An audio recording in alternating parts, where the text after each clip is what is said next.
러시아 미술사 이콘에서 칸딘스키까지 이제 오늘 마지막 주일입니다. 오늘 칸딘스키에 대해서 함께 나눌 텐데요.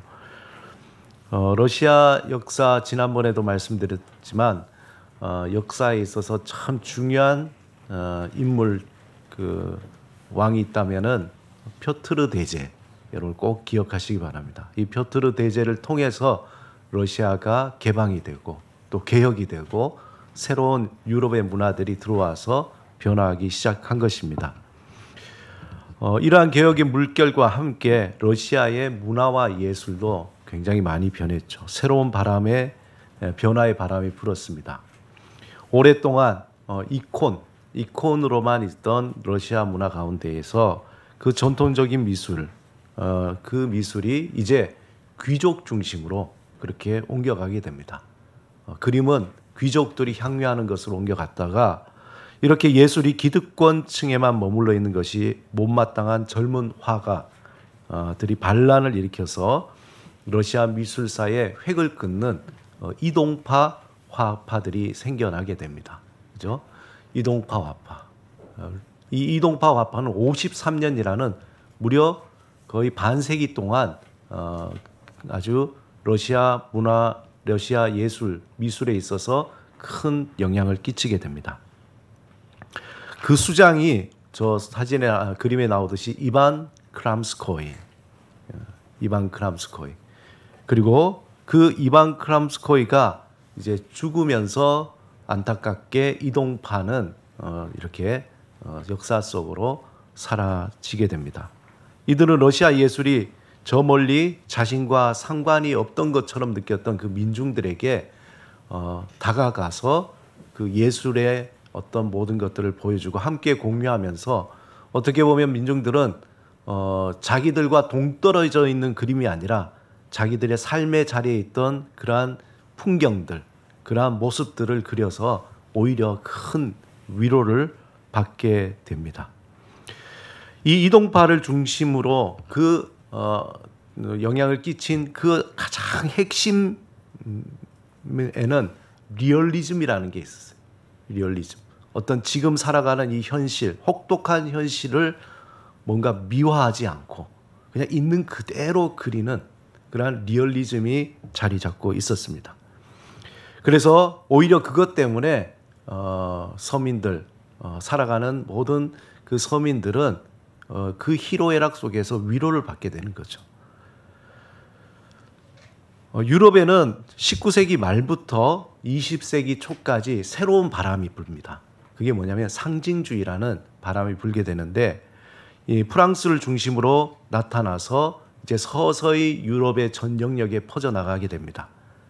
이 상징주의가 나오게 된 배경은 뭐냐면은 이 19세기 말을 갈수록 과학이 발달하고 또 자본이 발달해서 그 산업이 발달하고 점점점 인간성이 이렇게 여러 가지 잃어버리는 그 상황 속에서 여러 국가의 많은 지식인들이 여러 가지 고민을 하게 된 거예요. 야, 이렇게 하다가는 인간이라는 존재가 의미가 없어지겠다.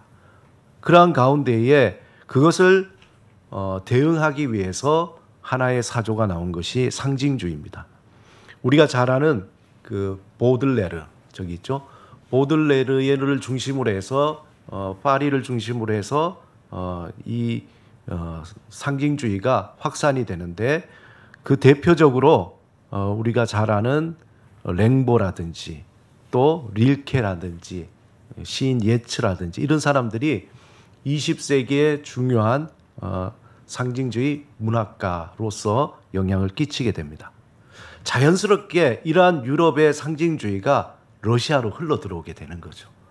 마찬가지로 1860년대 물질주의 유산에 반항하면서 이 러시아의 상징주의가 들어오게 되는데 그런데 러시아의 상징주의는 이 유럽하고 조금 다른 모습이에요. 어떠냐면은 유럽의 그 상징주의는 지금 풍요롭지만 또 과학이 발달하지만 인간성을 잃어버리는 거기에 대응하고자 하는 그러한 사조로서 생겨났지만 러시아의 상징주의는 좀 새로워요. 특징이 있다면은 굉장히 종교성을 많이 띠는 거예요. 그리고 신화성을 띠게 되고 그리고 음악성을 가지게 됩니다. 그러한 특징을 가지면서 어떻게 보면 이 상징주의, 러시아의 상징주의는 종교적인 어떤 사명감을 가지고 다가오는 여러 가지 새로운 그 물질적인 문화에 대해서 대응하고 또 맞서고 있었습니다. 이러한 상징주의의 영향은 미술계에도 그대로 러시아 미술계에도 흘러가게 되는데 그 대표적인 화가 3명을 먼저 소개합니다. 첫 번째는 미하일 브루벨, 두 번째는 이름이 굉장히 길어가지고 빅토르 보리소프 푸사노프 하여튼 너무 길어요. 그 다음에 세 번째는 쿠지마 페트로프 보트킨이라는 3명의 러시아 상징주의를 대표하는 미술가 화가입니다. 먼저 첫 번째 미하일 브루벨은 너무나 유명해요. 여러분들 뭐 아마 구글에 치시면은 이렇게 유명하구나라는 것을 알 수 있는데 러시아의 옴스크라는 시베리아 지역에서 군인의 아들로 태어나서 시베리아에서 살았습니다. 여러분 시베리아 그러면 어떻습니까? 추위가 많죠. 뭐 살기 어렵잖아요.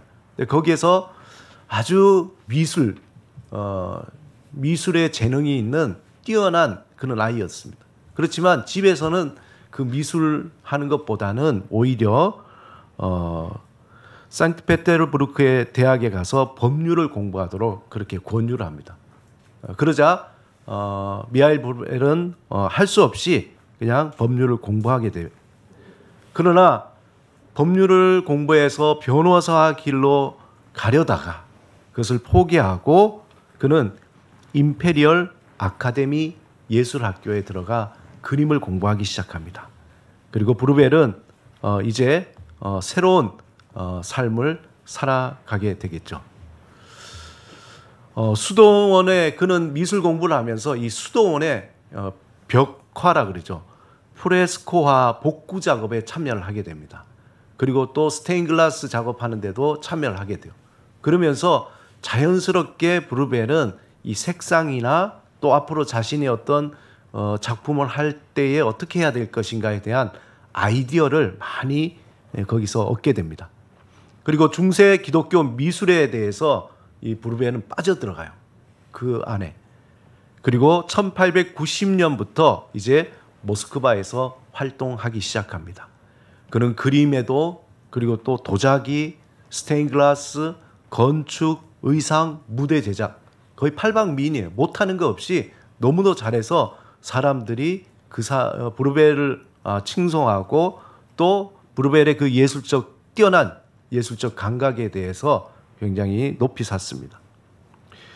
그는 러시아 시인 레르몬트프의 영향을 받아서 그림을 그리게 되는데 참 우리로서는 안타까운데 악마 시리즈를 그리게 돼요. 악마 시리즈. 그 대표적인 작품이 지금 보시는 앉아있는 악마입니다. 이 작품에서 노을지는 카프차크 돌산의 먼 곳을 바라보는 청년 같죠. 멀리 바라보는 서글픈 눈동자로서 앉아있는 청년입니다. 여러분 만약에 저기에 앉아있는 악마라는 제목이 없으면은 저게 악마라고 생각하겠어요? 그죠?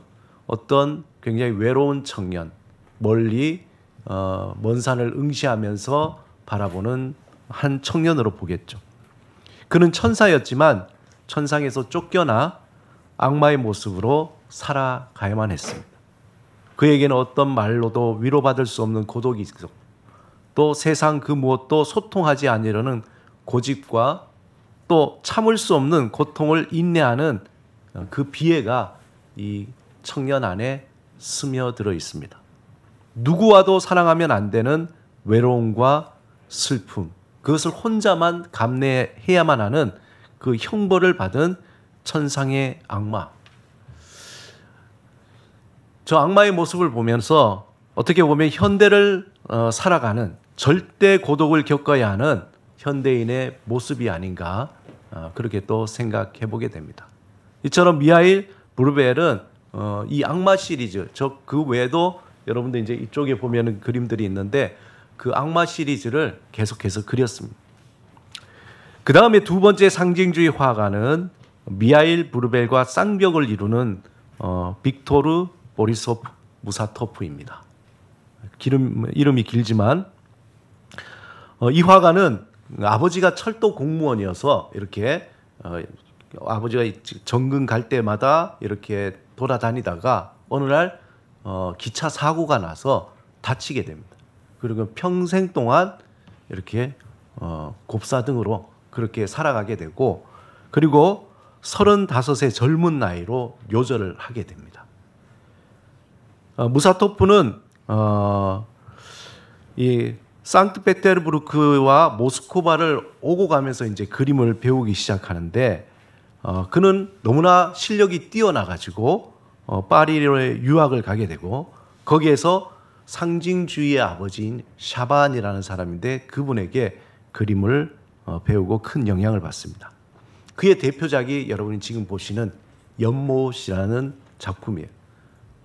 상징주의라고 하기에는 뭔가 아까하고는 다르죠.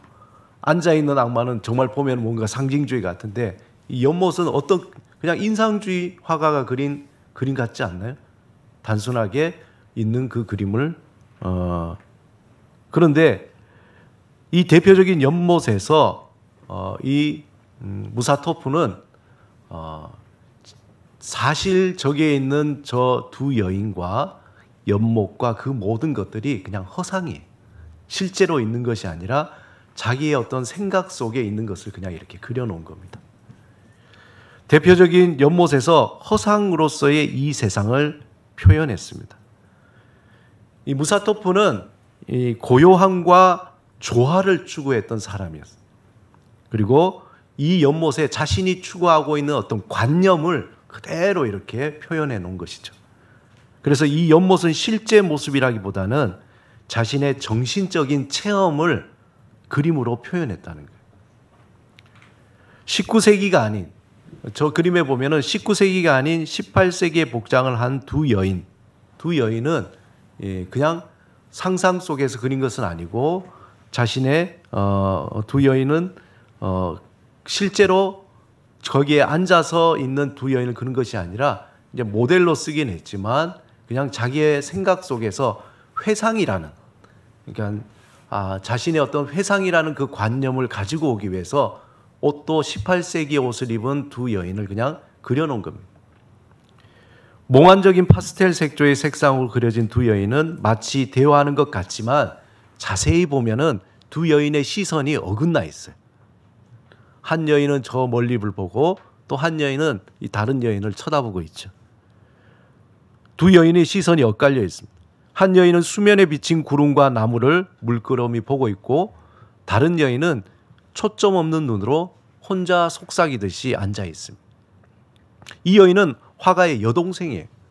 그리고 여동생의 친구를 모델로 세워서 내 속에 있는 어떤 회상이라는 그 관념을 그리기 위해서 그냥 모델로 사용한 겁니다. 또한 연못에 비친 저 하늘, 그리고 나무, 이건 실제하지 않는 허상을 그냥 화가가 그려 넣은 겁니다.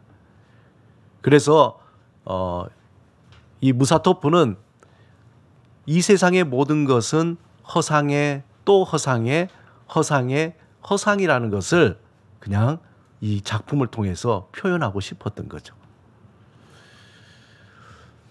자, 세 번째 상징주의 화가, 대표적인 화가가 쿠지마 페트로프 보트킨입니다. 여러분, 이 화가는 가난한 구두장의 아들로 태어났어요. 그래서 돈이 없어서 그림 공부를 할 수 없지만 너무나 실력이 뛰어나서 그가 사는 동네 한 상인이 그러니까 학비를 대주면서 공부하도록 그렇게 했습니다. 그래서 이 페트로프 보트킨은 처음에는 이제 성화를 그리면서 굉장히 그림 공부를 잘하고 사람들에게 인정을 받는데, 점점 그림이 약간, 여러분 저 그림 보면 어떻게 생각해요? 에로틱한 분위기로 가는 거예요. 그러니까 이 후원해 주는 그 한 상인이 이게 마음에 별로 안 드는 거죠. 그래서 그와 약간의 어떤 다툼도 있었다고 합니다.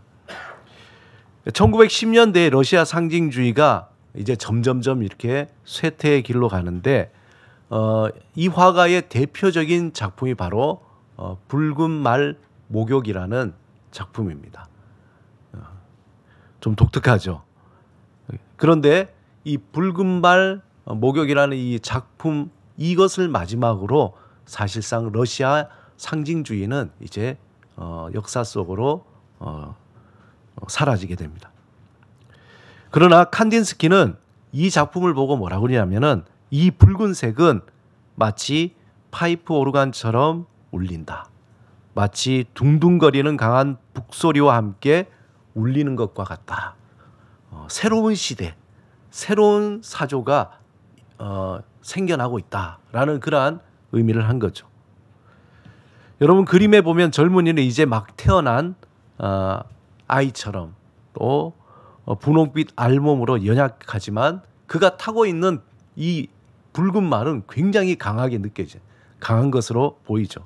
그래서 비록 그는 약하지만 이제 새로운 시대, 새롭게 다가오는 것은 굉장히 강한 어떤 새로운 울림이 시작된다는 거죠. 그가 타고 있는 믿음직한 붉은 말은 어떤 두려움도 걱정 없이 막아낼 수 있는 것처럼 보입니다. 그래서 이 그림을 이렇게 가만히 보면은 사실상 이 화가가 모티브를 어디서 가져왔나? 그것은 1600년도에 제작된 미카엘 대천사의 기적 거기에 말을 소재로 삼았고 또 수호성인 게오르그 기오스의 형상인 이코나 옆에 두 개 있잖아요. 저 두 그림에서 모티브를 가져왔다는 겁니다. 공교롭게 공산주의 시대에 이 작품을 보면서 뭐라고 생각했냐면 야 저거야말로 새로운 공산주의를 알리는 작품이다. 왜냐? 붉은색이잖아요. 그래서 그 공산주의 시대 때는 이 작품이 굉장히 높이 평가를 받았다는 거예요. 우리의 시대를 알리는 그런 새로운 작품이다라고 그렇게 이야기하게 된 거죠. 안타깝게도 이 작품을 마지막으로 러시아 상징주의는 막을 내리게 됩니다. 그리고 방금 목욕을 한 활기 넘치는 말을 갈아타고 나타난 청년처럼 이제 새로운 사조, 상징주의가 물러가고 새로운 사조인 러시아 아방가르드 사조가 새로 등장하게 됩니다. 1905년에 러시아 혁명의 배경이 있습니다. 여러분 1905년에 러시아 혁명이 일어나는데 이때 러일 전쟁 이후에 러시아의 민중들이 불만이 가득하게 돼요. 그리고 전쟁을 반대하고 또 파업이 확산됩니다. 소위 피해 일요일이라는 사건을 통해서 이 민중들의 분노가 하늘을 치닫게 되고 그리고 혁명이 일어나게 됩니다. 하지만 이 혁명은 1905년 12월 20일에 발발해서 9일 만에 민중의 패배로 끝나게 돼요. 그리고 1905년 혁명은 실패했지만 이제 러시아의 새로운 삶에 대한 시대가 열리게 되는 것을 보게 됩니다. 1905년 러시아 혁명이 실패로 끝난 후에 이제 러시아에는 외국의 자본들이 막 들어오기 시작해요. 그리고 유럽과 경제 관계를 가지게 되고 그 결과 러시아의 미술도 유럽의 영향을 적극적으로 받게 됩니다. 미술 수집가들은 이 러시아에 있는 피카소라든지 아니면 고갱이나 마티스나 이런 사람들의 작품들을 막 들어오게 됩니다. 그러자 이 그림들의 영향으로 러시아의 아방가르드 분위기가 형성이 됩니다. 여러분 아방가르드라는 말이 이런 말이잖아요. 통상 기준 예술에 대한 인식과 가치를 부정하고 새로운 사회와 예술의 유토피아를 염원한 급진적 비전통적 진보적인 예술운동. 말이 어렵죠. 한마디로 이전에 있던 것을 다 갈아엎고 새로운 형태의 미술을 추구한다는 거죠. 저희 교회가 처음에 개척할 때 누군가 와서 우리 교회를 보고 우리 교회는 아방가르드한 교회 같다.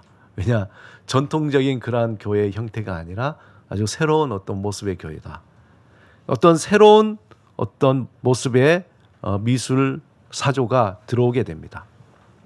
1910년에서 1930년에 이어진 이 러시아 아방가르드에는 여러 가지 그 안에 보면은 하나가 아니라 여러 가지 그런 사조들이 있었는데 칸딘스키를 중심으로 한 어떤 추상주의 같은 그리고 말레비치라는 유명한 화가를 통한 절대주의 그리고 그 외에 신원시주의 무슨 또 광선주의 그리고 구축주의 생산주의 말만 들어도 정말 이게 뭔가 하는데 그러한 다양한 어떤 사조들의 하나가 돼서 이 새로운 아방가르드 이전의 전통의 미술을 뒤엎는 새로운 형식의 미술이 들어오게 됐습니다. 이따 그림 보시면 알겠지만 야 정말 새롭구나라는 그러한 형태를 보시게 될 겁니다. 러시아 아방가르드 운동은 20세기 초에 서유럽 아방가르드 예술의 영향을 받았어요. 그리고 러시아 혁명과 함께 이제 새롭게 발전하게 됩니다. 그리고는 1933년 독일에서 나치가 집권하고 그 독일의 유명한 바우하우스가 폐쇄가 되고 그리고 난 뒤에 20세기 초 아방가르드 운동이 이제 전반적으로 다 막을 내리기 시작합니다. 미술사에서 2차 대전을 중심으로 해서 이전의 아방가르드 말하자면은 아방가르드 그 이전의 전통적인 모든 것들을 뒤엎는 그러한 새로운 미술 사조가 있는데 이것을 역사적 아방가르드라 그래요. 그리고 2차 대전 이후에 등장하는 아방가르드를 새로운 아방가르드, 네오 아방가르드라고 해서 또 다른 새로운 어떤 미술 사조가 나오게 됩니다. 그런데 이 러시아에 있어서 이 아방가르드를 대표하는 많은 화가들이 있는데 그 중에 이제 3명만 꼽자면은 칸딘스키 그리고 말레비치 그리고 뭐 라리오노프 뭐 등등이 있습니다. 그 중에서 다 소개하면 좋겠지만 두 사람의 작품을 한번 보겠습니다. 먼저 화가 칸딘스키인데 지금 보는 거는 이제 칸딘스키 작품은 아니고 좀 전에 얘기했던 아방가르드를 대표하는 여러 가지 화가들의 작품인데 이전에 상징주의라든지 그 이전에 초상화 시대라든지 아니면은 이동파라든지 이콘하고는 전혀 다른 그러한 형태의 그림이죠. 봐도 맨 끝에 있는 저 그림 정도 저 정도는 좀 이해하지만 다른 그림은 우리 한준이가 그려도 또 우리 태훈이나 태유가 그려도 충분히 그릴 수 있는 그림 같지 않습니까? 태유야 저거 그릴 수 있지 않아요? 자만 있으면 뭐 찍찍 꺼가지고 그냥 그릴 수 있는 그런 작품 같잖아. 자, 그 중에서 이제 칸딘스키를 한번 보겠습니다. 여러분 칸딘스키 그러면은 딱 떠오르는 단어가 점, 선, 면. 한번 따라합시다. 점, 선, 면. 이 칸딘스키는 이 점, 선, 면이라는 이런 독특한 자기만의 영역을 가지고 많은 사람들에게 영향을 끼쳤는데 그는 왜 점과 선과 면을 가지고 그림을 그렸을까? 그것이 참 궁금하죠. 칸딘스키는 러시아에서 태어나서 독일뿐만 아니라 유럽을 다 돌아다니면서 활동한 표현주의 화가 또 예술 이론가입니다. 한마디로 칸딘스키 그러면 추상미술의 아버지라고 그래요. 추상미술의 아버지. 그런데 이분이 얼마나 천재적이냐면 어릴 때는 바이올린도 첼로도 해서 음악가를 꿈꾸기도 했어요. 그런데 그는 모스크바 대학에서 법학, 경제학, 민족학을 전공했어요. 듣기만 해도 답답하죠. 법 하나만 해도 답답한데 법학, 경제학, 민족학. 근데 어릴 땐 또 음악가가 되고 싶고. 근데 또 공부도 너무 잘했어. 우수하게 졸업을 해가지고 그가 나이 30에 모스크바 대학에서 교수가 되는 거예요. 야, 진짜 천재죠, 천재. 이제 교수가 되니까 어떻습니까? 생활이 안정이 되고 이제 뭐 탄탄대로가 아니겠습니까? 그렇게 그의 삶을 그렇게 살아가려고 하다가 그가 1892년에 그의 삶을 바꾸는 한 가지 사건이 생깁니다. 그가 모스크바의 한 전시회에서 모네의 건초돔이라는 이 작품을 보게 된 거예요. 그리고 이 작품을 보고는 이 칸딘스키는 그냥 충격을 받았어요. 깜짝 놀란 거예요. 왜 깜짝 놀랐을까? 아, 그림을 어떤 형태가 아니라 저렇게 색으로 그리고 하나의 어떤 인상적인 것으로 만들 수 있구나. 지금 우리는 뭐 저렇게 그려도 되지 않을까. 근데 그 당시에 칸딘스키에게 너무나 충격이었던 거예요. 그리고 칸딘스키가 만약에 건초돔이라는 저 제목을 못 봤다면은 자기는 이게 건초돔인지 몰랐다는 거죠. 그러면서 아, 저 그림을 보고 칸딘스키가 화가가 돼야 되겠다라고 결심을 합니다. 아니, 법학도 하고 경제학도 하고 또 민속학도 했던 교수가 이 그림을 보고는 화가가 되기로 결심하고 모스크바를 떠나서 독일로 그림 공부하러 떠나게 됩니다.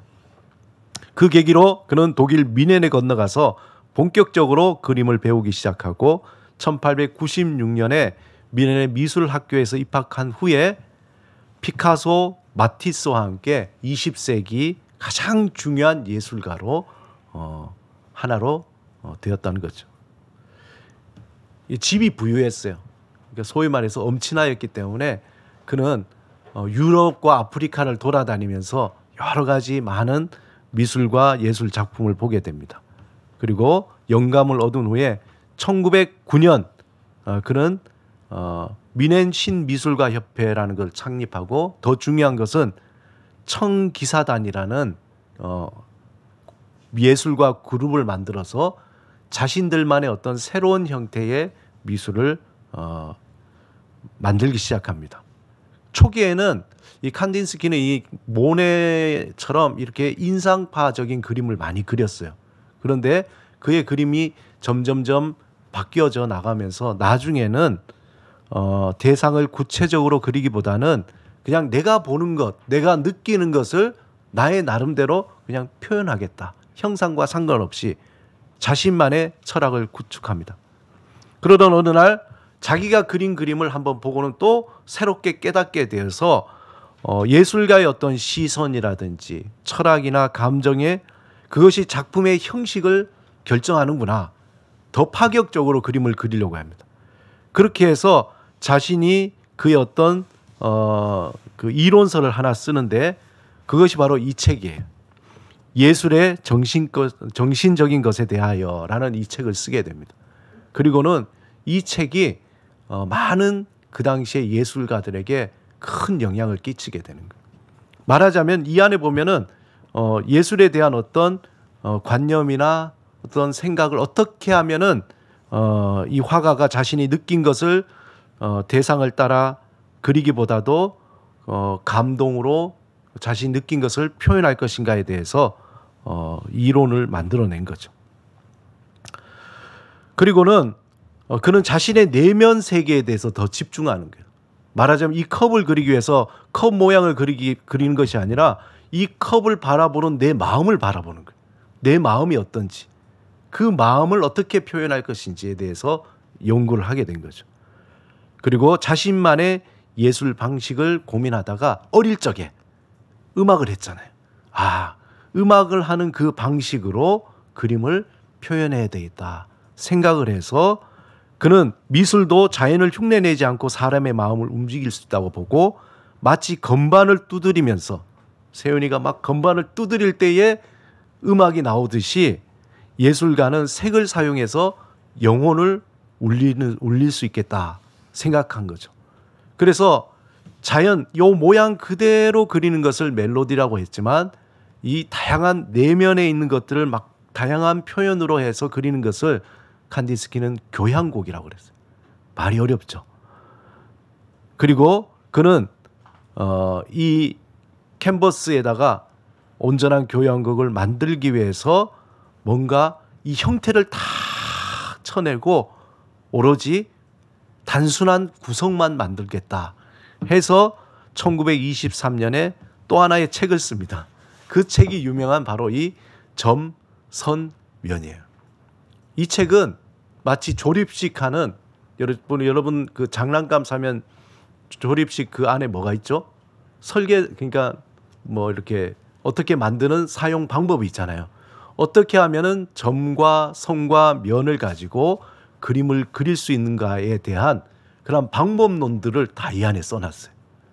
재밌는 건 뭐냐면은 모든 그림을 그리는 기본 요소를 그는 점과 선과 면으로 생각했다. 그래서 이 점이라는 것은 작다가 또 커지기도 하고 약간 흐물흐물하게 여러 가지 형태로 바뀌잖아요.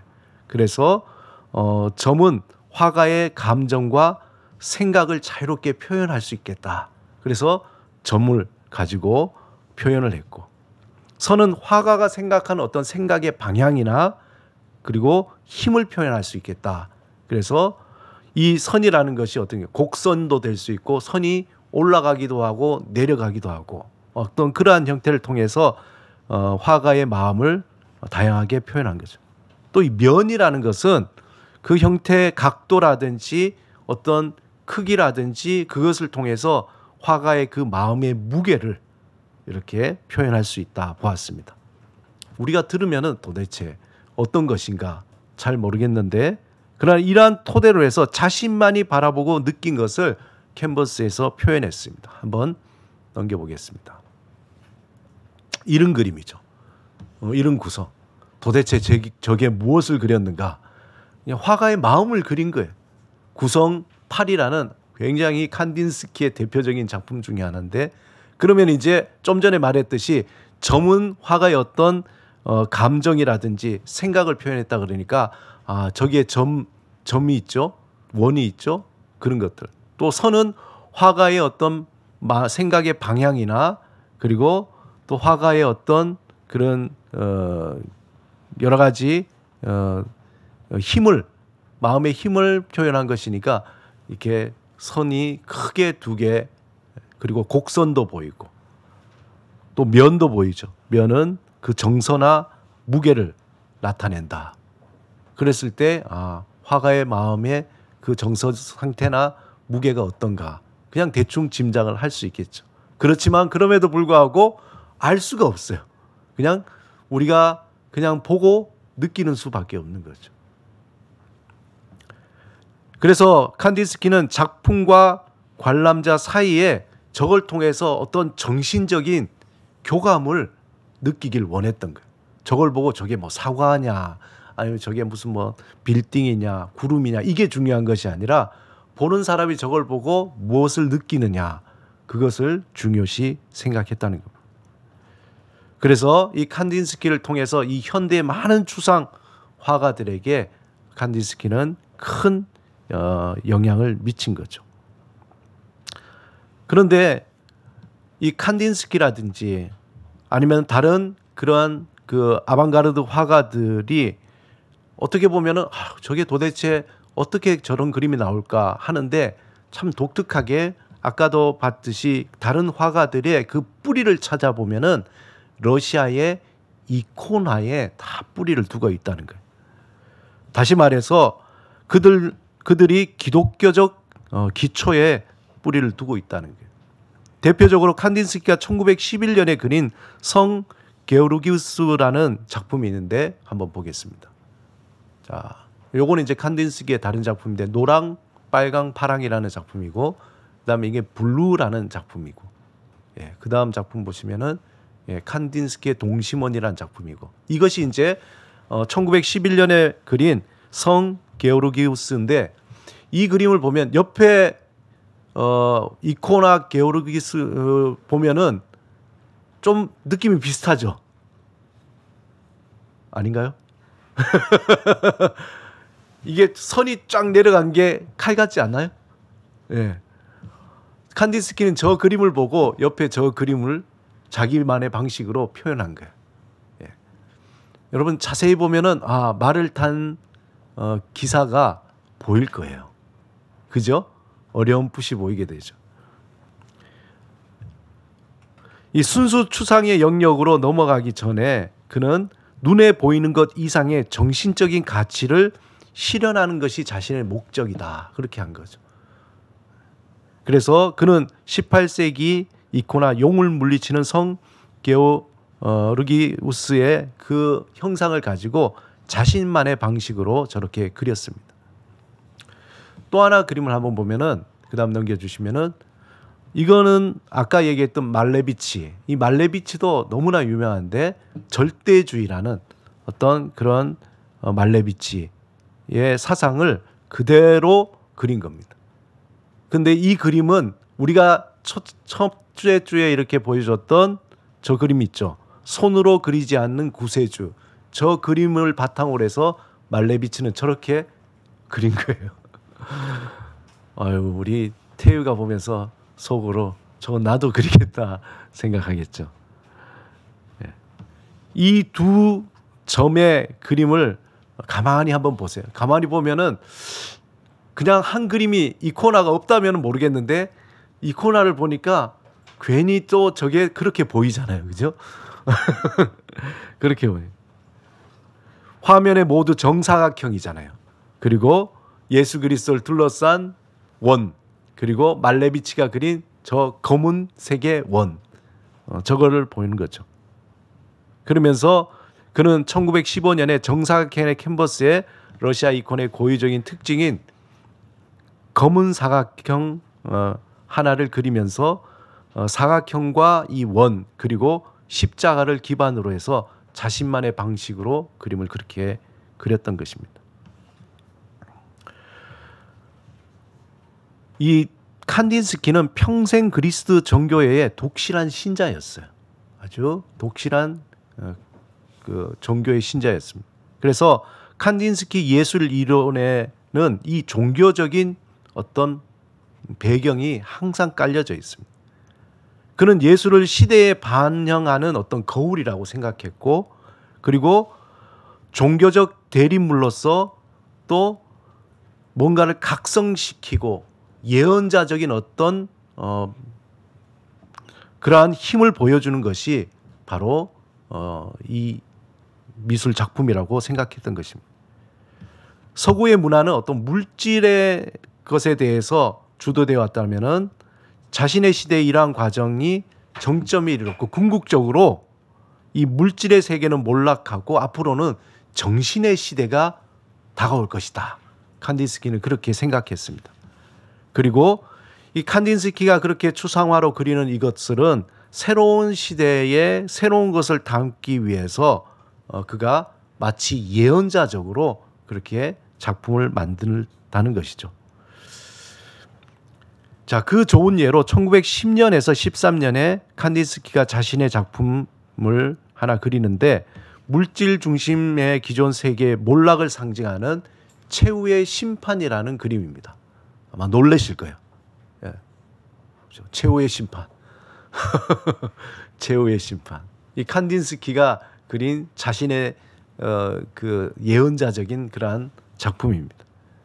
앞으로 물질 중심의 시대는 꺼지고 정신 세계의 중심의 시대가 올 것이다. 그렇게 그린 거죠. 그 다음에 또 하나는 대홍수라는 그림입니다. 대홍수. 어떤 홍수의 어떤 아비규환이 느껴지십니까? 뭔가 조금 이 그림은 조금 그렇게 느껴지죠. 뭔가 사람의 형태도 있는 것 같고 뭔가 물에 빠져 있는 것 같은 그런 느낌. 그 다음에는 모든 성인의 날이라는 부활을 의미하는 그러한 그림입니다. 부활. 이것도 뭔가 약간 그런 느낌은 있죠. 부활이라는 그러한 표현으로 칸딘스키가 그림을 그렸습니다. 그런 예술가를 비전을 가진 자로서 세계를 통찰하고 나아간 어떤 길을 제시하는 그러한 사람으로 생각했던 거예요. 그래서 칸딘스키는 자신의 어떤 그런 정신적인 의미를 자기 작품에 구현하고 또 그 정신 역시 기독교적인 성령의 개념으로 그는 사용을 했다고 합니다. 우리가 한 달 동안 러시아의 그 이콘에서부터 칸딘스키까지 우리가 함께 말씀을 나눴는데 처음에 서두에도 얘기했지만 이 러시아 미술사는 이 이콘이 가장 그 마치 거대한 어떤 대지와 같은 그 역할을 하고 있고, 그 위에 러시아 미술이 유럽의 그 미술의 영향을 받아서 새롭게 자라나게 된 겁니다. 어쨌든 러시아 미술 그 뿌리에는 바로 이콘, 기독교의 정신이 뿌리 박혀져 있다는 것입니다. 오늘 본문에 보면 베드로와 요한은 정말 독특한 체험을 하게 되죠. 이전에도 이후에도 경험할 수 없는, 말로 표현할 수 없는 경험을 하게 됩니다. 예수님은 베드로와 요한을 데리고 높은 산에 올라갔습니다. 그곳에서 예수님이 호련히 그 모습이 변화되었습니다. 그들이 본 예수님의 옷은 너무도 휘어져서 세상에서는 아무리 빨래를 해도 이렇게 희게 할 수 없는 그러한 하얀색이었던 것입니다. 예수님이 변화되는 이 장면은 마태복음 17장에도 있고 마가복음 9장에도 있습니다. 근데 예수님이 이렇게 변화된 그 모습을 본 베드로 요한은 이전에 예수님을 보여준 점과 선과 면의 형상이 아닌 완전히 새롭게 변화된 점과 선과 면의 형상을 보게 된 겁니다. 그들 눈앞에 나타난 예수님의 변화된 모습은 말로 형용할 수 없는 정말 신비로운 모습이죠. 베드로와 요한은 예수님과 함께 그의 눈앞에 나타난 엘리야와 모세를 보면서 또한 놀랐습니다. 왜냐하면 이미 하늘나라에 있어야 할 엘리야와 모세였지만 예수님과 함께했던 전혀 그가 상상하지 못했던 장면이 나타난 겁니다. 그들이 경험한 세상은 이 세상의 점과 성과 면이 아닌 이 세상에서 경험할 수 없는 점과 성과 면이었습니다.